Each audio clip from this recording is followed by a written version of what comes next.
Olá, professor, professora que nos assiste, que está nos acompanhando nestas aulas ou nestas pré-aulas. Seja muito bem-vindo à nossa aula, à nossa lição de número 8. Estaremos falando hoje sobre um assunto importantíssimo e que provavelmente todos, absolutamente todos nós, precisamos em algum momento ou praticar ou pedir que alguém praticasse para conosco. Perdoando uns aos outros. A espiritualidade do sacrifício. E nós, já de início nós poderíamos perceber que esta lição, ela trata a partir de um olhar, a partir de uma lente, de que o perdão não é algo natural, de que o perdão não é algo fácil de se realizar, como muitas vezes é pregado, é ensinado em algumas comunidades. O perdão é um ato de sacrifício que precisa ser realizado por aquele que foi ofendido, que foi machucado ou que foi defraudado de alguma forma. Dentro da nossa lição, você estará percebendo o seguinte: qual será o nosso objetivo principal? Ressaltar a importância do perdão para a vida cristã, bem como a necessidade de perdoar para ser perdoado. E aí, olha só, dentro do nosso primeiro tópico, entendendo o perdão, nós temos aí 3 subdivisões ou 3 pequenos temas para nós trabalharmos.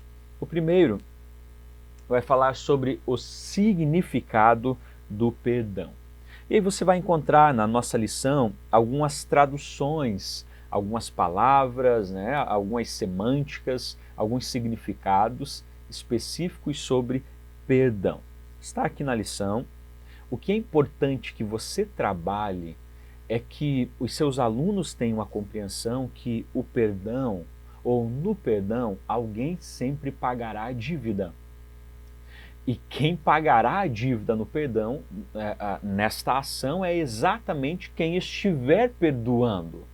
Ou seja, uma dívida é existente. Então, se você perdoar, logo você estará absorvendo essa dívida, você estará pagando, você estará sofrendo ao perdoar. Imagine que eu pego emprestado R$50 seu. Passam os anos, eu não pago, você sempre na esperança de que eu pague isso, até um belo dia em que você resolve perdoar a dívida. Você vai chegar e dizer para mim: Jason, estou te perdoando a dívida dos R$50, você não me deve mais nada. Eu poderia dizer: uau, fui perdoado. Teve algum custo para mim isso? Não, nenhum. Mas para você teve um custo.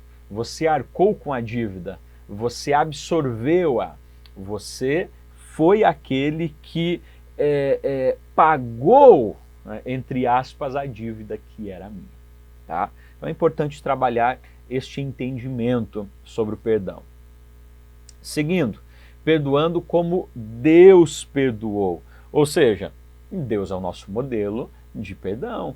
Eu devo perdoar os outros como? A partir de que modelo? A partir de que personagem? Quem é a pessoa ou quem é aquele que eu tenho como modelo para perdoar? E aí nós vamos ter a explanação, de Efésios 4:32, por exemplo. Pelo contrário, sejam bondosos e compassivos uns para com os outros, perdoando-os uns aos outros, como também Deus em Cristo perdoou vocês. Como devemos perdoar os outros? Como Deus nos perdoou. E aí você pode perguntar aos seus alunos: como Deus nos perdoou? O perdão de Deus, ele é encontrado na declaração pública do seu amor na cruz. Quando Deus está realizando aquela declaração pública de amor na cruz do Calvário para a humanidade, é um ato de perdão. Ou seja, ele está agora pagando a dívida que era nossa, ok? E ele está absorvendo o castigo que era nosso. Ele está na sua própria pele, ele está sentindo exatamente tudo aquilo que era para nós sentirmos e viver. Então, nós encontramos em Deus o modelo de como perdoar uns aos outros. E por fim, dentro desse primeiro tópico, o perdão incondicional não tem limites. É importante nós trabalharmos aqui, não é? Algumas ideias, talvez aí não idênticas à dos discípulos, de que principalmente os judeus compreendiam que o perdão ele era obrigatório ao menos 3 vezes, por conta de textos como Amós 1:3, ou Jó 33, 29 ao 30, que fala sobre um Deus que perdoa 3 ou até 4 vezes. Então, a partir disso, os judeus entendiam que no mínimo 3 vezes deveria ser perdoado. E aí quando Pedro faz essa pergunta para Cristo, ele aumenta, ele dobra a gente. Olha só, Pedro, para ele está fazendo algo incrível e para os judeus à sua volta. Uau, se deveríamos perdoar 3 vezes, agora Pedro vem perguntar se devem perdoar 7 vezes. Gente, é o dobro, mais do que o dobro. A grande questão é que Jesus faz uma conta aqui maluca. Jesus diz, olha, não 7 vezes, mas 70 vezes 7. Ou seja, a ideia aqui não é você realizar uma soma, eu devo perdoar 490 vezes uma pessoa. Então eu estou contabilizando, e quando chegar na 490 eu deixo de perdoar porque é isso que Cristo ensinou. Não, a ideia aqui não é a contabilização. A ideia é exatamente o perdão sem limites. Não deve existir imposição para a quantidade de vezes que eu vou perdoar alguém. Quantas vezes eu devo perdoar uma pessoa? Quantas vezes esta pessoa estiver arrependida dos seus feitos ou não. Oh, mas se ele não se arrepender, eu não vou perdoá-lo. Eu perdoo ele. A questão é se ele vai assimilar esse perdão ou não. Mas a responsabilidade de perdoar aqueles que ofendem a mim, que podem em algum momento defraudar a minha vida, é única e exclusivamente minha. Ok? Então, o perdão incondicional, ele não tem limites. Ou seja, perdoe. E perdoe quantas vezes for necessário. E quantas vezes será necessário? Quantas vezes você e eu estivermos vivendo nessa terra.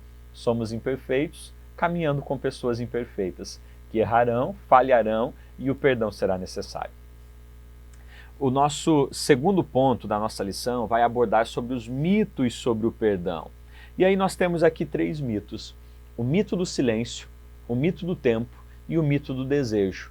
Ou seja, são algumas narrativas, são alguns entendimentos errôneos sobre perdão. Por exemplo, no mito do silêncio, as pessoas falam, eu perdoei, mas não quero mais conversa com o fulano. Isso não é perdão. Isso não é perdão.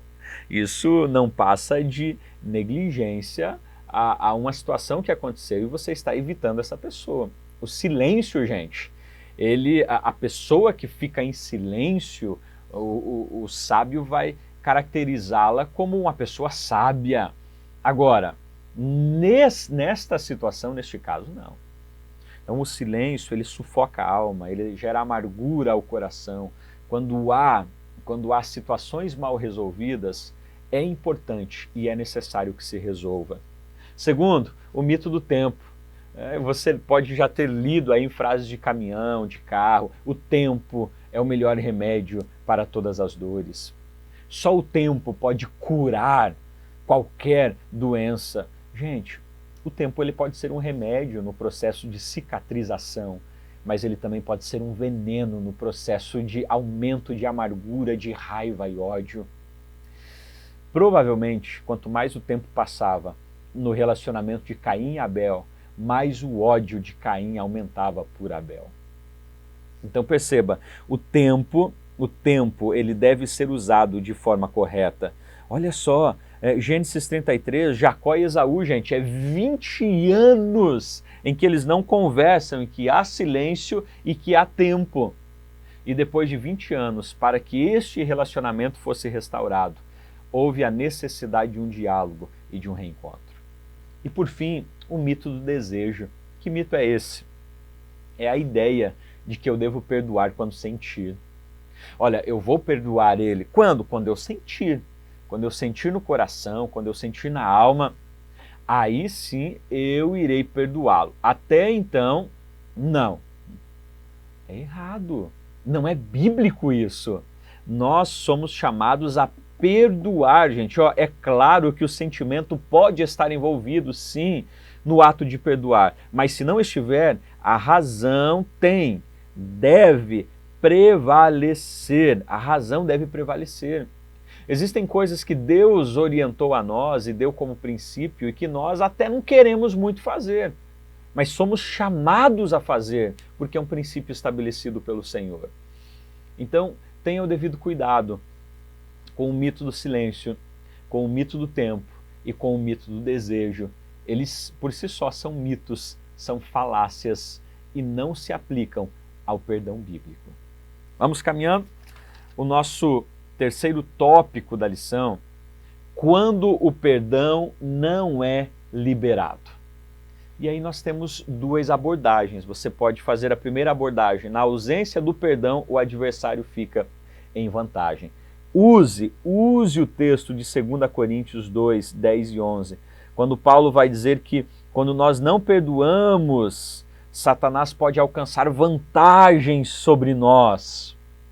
E quais são essas vantagens? Não sabemos, o texto não traz para nós de forma clara quais são as vantagens, mas há uma especificação do apóstolo de que sim, se não acontecer o perdão entre os irmãos, o nosso adversário terá, de alguma forma, de alguma maneira, vantagens sobre nós, sobre a comunidade de Cristo, sobre a igreja.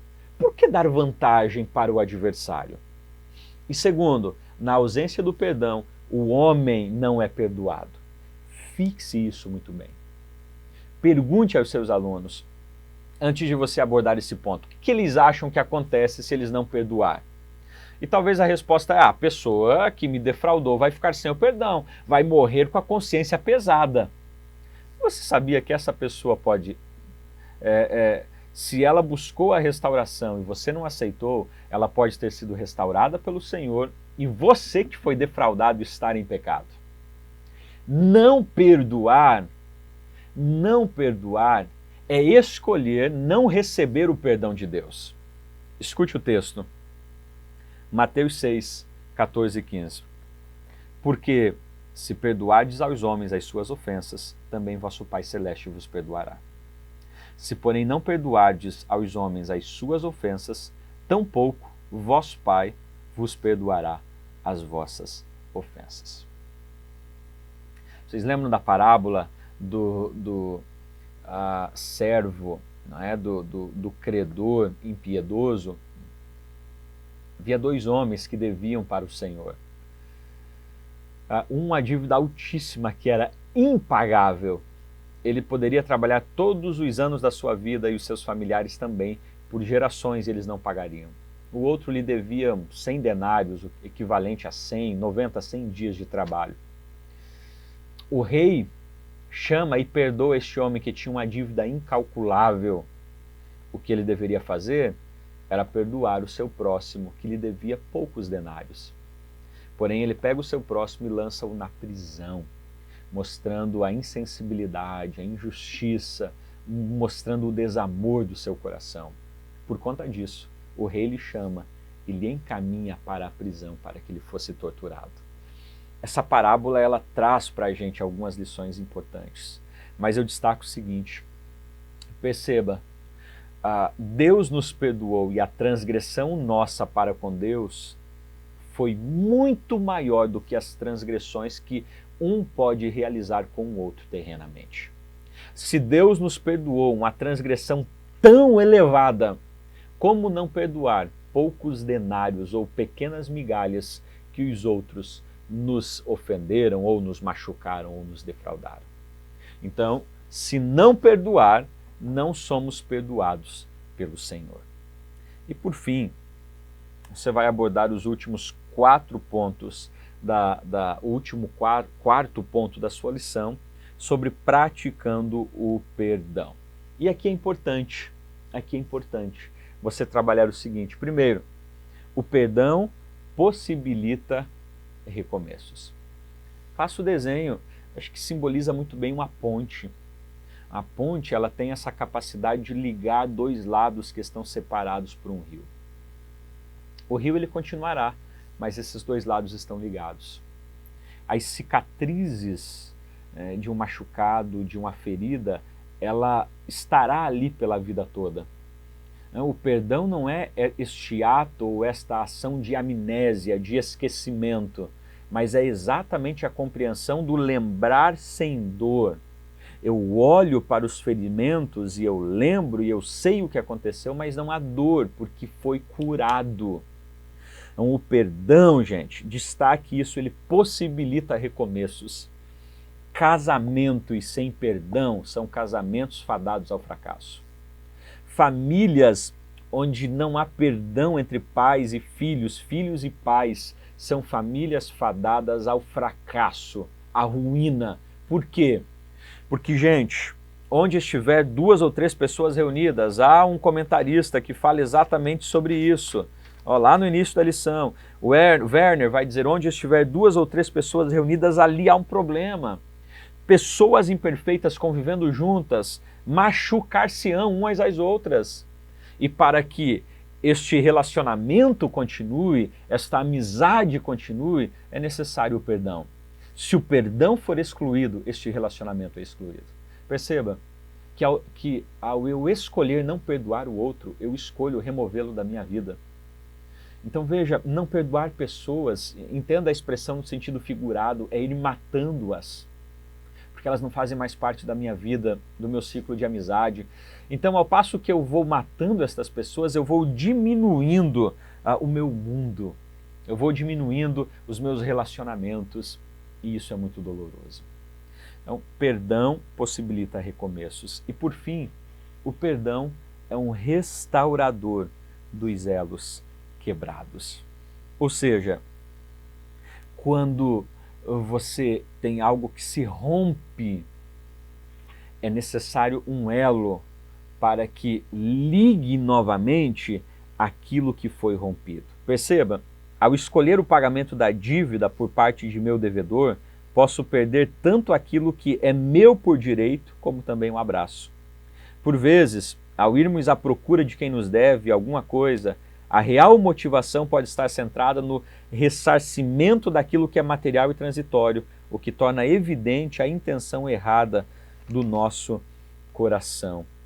A melhor reconciliação é a reconciliação do abraço, do afeto, do que a reconciliação dos bens materiais. Tenha cuidado. A negligência do perdão é exatamente o estabelecimento do rompimento dos relacionamentos. Ao passo que a prática do perdão é o restaurador dos elos quebrados. Você lembra dos irmãos de José e José? Esta família foi restaurada a partir do momento em que o perdão foi estabelecido e praticado entre José e os seus irmãos. A prática do perdão, ela gera elos novamente, elos que foram rompidos. Então, sim, para a gente finalizar essa lição, sim, é possível restaurar e recomeçar relacionamentos que foram destruídos. Como? Através do perdão. Frases como, eu até perdoo, mas nunca mais me relaciono, significa que eu não entendi e eu não pratiquei o perdão. Porque o perdão possibilita novos recomeços e novos elos. Espero que esta lição tenha sido proveitosa e que de alguma maneira te auxilie na preparação da sua aula. Que Jesus te abençoe e até o nosso próximo encontro.